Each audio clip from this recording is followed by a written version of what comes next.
The torch fell from his shaking hand and rolled across the cold stone floor. "God, please, don't make me drink this," Jesus whispered, his voice breaking as he dropped to his knees in the dark garden. The night was too quiet. The olive trees stood still like silent watchers. The moon hid behind a cloud as if it could not bear to see what was about to happen. A few steps away, 3 of his closest friends slept. Peter, James, John. They had promised to stay awake. They had promised to stand with him. But now their soft breathing was the only sound in the garden. Jesus pressed his forehead to the ground. His whole body trembled. He had healed the sick without fear. He had walked on water without fear. He had faced angry crowds without fear. But tonight, something was different.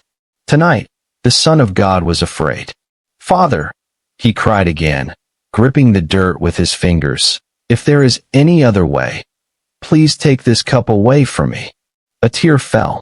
Then another. Soon, his tears mixed with sweat, and the sweat became like drops of blood falling to the earth. No one had ever prayed like this before. This was not a gentle prayer. This was not a quiet prayer. This was the most painful prayer ever spoken. Earlier that evening, everything had seemed almost normal. They had gathered in a small upper room in Jerusalem. Lamps flickered against the walls. The smell of fresh bread filled the air. The disciples laughed as they sat around the table. But Jesus was quieter than usual.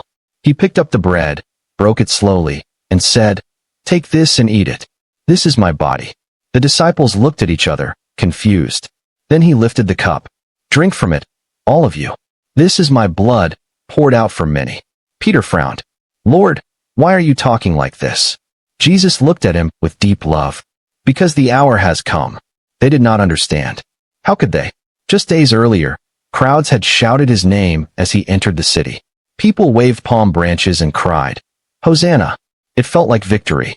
It felt like a new kingdom was coming. But Jesus knew something they did not. After the meal, he said something that shocked them all. "Tonight, every one of you will fall away because of me." Peter jumped up immediately. "Never. Even if everyone else leaves you, I will not." Jesus sighed gently. "Peter, before the rooster crows, you will deny me 3 times. Peter's face turned red. "I would rather die than deny you." The others nodded. "Yes, we will never leave you." Jesus looked at each one of them, and his heart hurt. He knew. He knew they would run. He knew he would stand alone. When they reached the Garden of Gethsemane, Jesus stopped walking. "Sit here," he told most of the disciples. Then he took Peter, James, and John deeper into the garden. Something in his voice made them uneasy. "My soul is crushed with grief, so heavy that I feel close to death," he admitted. They had never heard him speak like this. "Stay here. Keep watch with me." But after only a short time, their eyes grew heavy. Sleep won. Meanwhile, Jesus walked farther into the darkness. Each step felt heavier than the last. He knew what was coming. The betrayal, the lies, the beating, the cross, and worse than all of it, for the first time ever, he would carry the sin of the whole world. Every lie, every act of hate, every secret evil thought, every wrong thing humanity had ever done would rest on him. The pain was already pressing down on his chest. He fell to the ground and prayed, "Father, if it is possible, let this cup pass from me." For a moment, the wind rustled through the trees. But heaven stayed silent. He waited. Nothing. Then he whispered the hardest words anyone has ever spoken. "Yet, not what I want, but what you want." It was surrender. Pure surrender. After some time, he rose slowly and returned to the 3 disciples. They were asleep. Again, "Could you not stay awake with me even 1 hour?" he asked softly. Peter rubbed his eyes. "I'm sorry, Lord. I tried." "Watch and pray," Jesus said. "The spirit is willing, but the body is weak." He went back to pray. Again he collapsed. Again he cried. Again heaven was silent. The weight did not lift. The answer did not change. Sometimes, God's answer is not the one we hope for. A strange calm began to replace the fear. Not because the pain disappeared, but because Jesus chose obedience over escape. Suddenly, a bright light appeared beside him. An angel from heaven. The angel did not remove the suffering. Instead, he gave Jesus strength to endure it. And that is often God's surprising answer. Not always rescue. Sometimes strength. Jesus stood up straighter. His breathing slowed. His eyes were still wet, but now they burned with purpose. He walked back to the disciples one more time. Still asleep. Enough, he said quietly. The hour has come. Before they could even understand what he meant, torches appeared in the distance. Metal clanged. Boots marched. Voices whispered. The garden was no longer peaceful. Judas stepped forward from the crowd. One of the 12. One who had eaten beside him. One who had traveled with him. Judas walked straight up to Jesus and kissed him on the cheek. The signal of betrayal. Peter exploded with anger. He pulled out a sword and swung wildly, cutting off a servant's ear. Stop, Jesus commanded. He touched the man and healed him instantly. Even in the moment of betrayal, he chose mercy. Do you think I cannot call on my Father? Jesus said calmly, and he would send thousands of angels. The soldiers hesitated. Thousands of angels? But Jesus lifted his hands willingly. Let it happen, so the scriptures will be fulfilled. And just like he predicted, the disciples ran. All of them. Fear scattered them into the night. Jesus stood alone. They dragged him to the high priest's house. False witnesses came forward, telling lies. He said he would destroy the temple. He claims to be the Son of God. Slap. A guard struck his face. Prophesy. Who hit you? Another blow. Spit ran down his cheek. Still, he did not fight back. Outside in the courtyard, Peter warmed himself by a fire. A servant girl stared at him. You were with Jesus. Peter shook his head quickly. I don't know what you're talking about. Another person pointed. Yes, you are one of his followers. Peter's voice grew louder. I am not.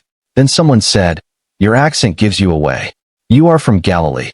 Peter cursed. I swear, I don't know the man. At that exact moment, a rooster crowed. Peter froze. Across the courtyard, Jesus turned and looked at him.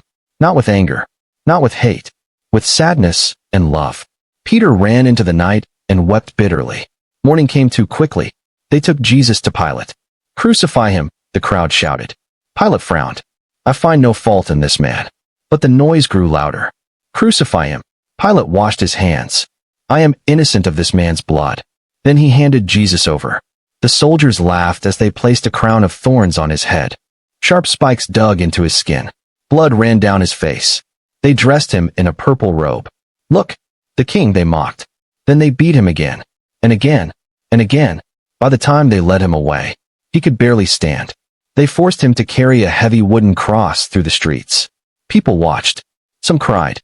Some sneered. Some simply turned away. Halfway up the hill, he collapsed. The cross slammed into the ground beside him. A soldier grabbed a man named Simon. You? Carry it. At the top of the hill called Golgotha, they nailed his hands to the wood. Hammer. Strike. Hammer. Strike. Each sound echoed like thunder. Then his feet. They lifted the cross. Dropped it into place. The sky darkened. Jesus gasped for breath. Every inhale burned. Yet, he spoke. Father, forgive them. They don't know what they are doing. Who prays for their killers? Only Jesus. Hours passed. Pain stretched every second. Then came a cry that shook the earth. My God, why have you forsaken me? For the first time, he felt the distance sin creates. The loneliness was deeper than the nails. But remember that prayer in the garden? Not my will, but yours. This was the answer unfolding. It looked like defeat, but it was the greatest rescue the world would ever see. Finally, Jesus whispered, it is finished. And he breathed his last. The ground trembled. The temple curtain tore in two.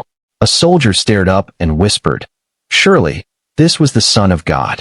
They buried him quickly before sunset. A heavy stone sealed the tomb. Guards stood watch. The disciples hid behind locked doors. Hope felt dead, but heaven was not finished.